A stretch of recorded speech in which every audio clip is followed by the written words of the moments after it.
Hi, welcome to the Faculty Support Center at Cochise College, where we are facilitating teaching excellence. I'm Christy Dugan, and I look forward to helping you innovate your classroom. Let's get started.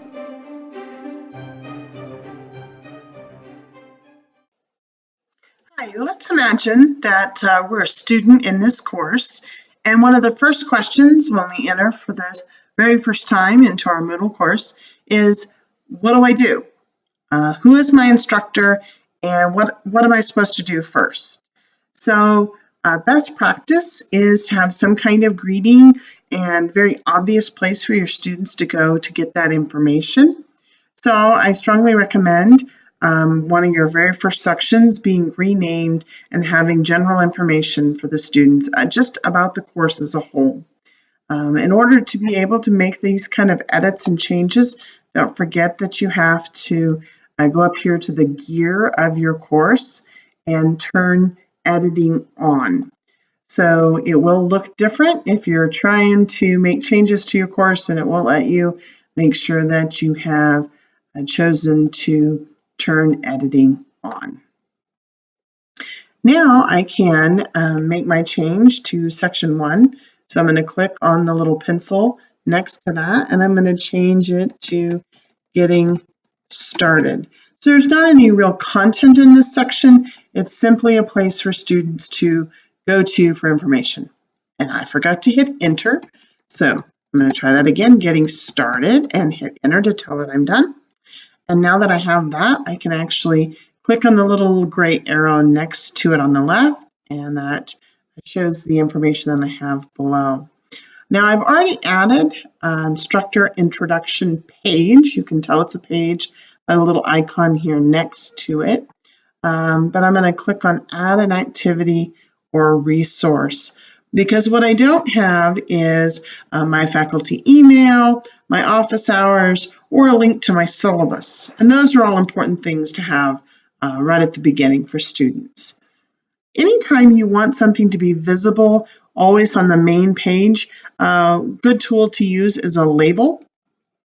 So I'm going to click label and then choose add. And whatever I put here is going to be visible at all times. So you don't want to do a lot. This needs to be very short and sweet.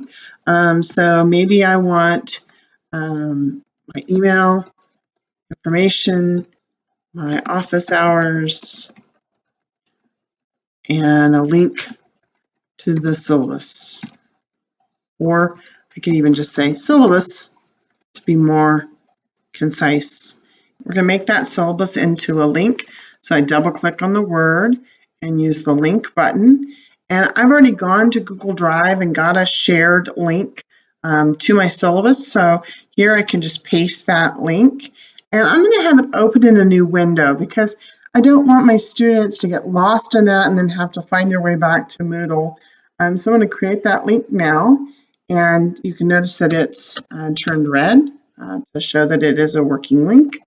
Add in my hours, scroll down to the bottom and choose save and return to the course. So this information is going to be visible, which is why you want to keep it short and sweet. Whatever the students are doing, they don't have to click to get to the email address or the link to the syllabus. But if I wanted them to have more information, then I would use the page feature. So if you go down to add an activity, scroll down towards the bottom, and that's the page right here.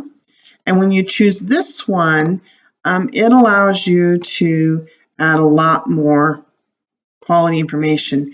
Maybe you want to add a video for your students, welcoming to the course and helping them to get to know you. You can see here I've already added a photo of myself and given just some general information about my background and experience.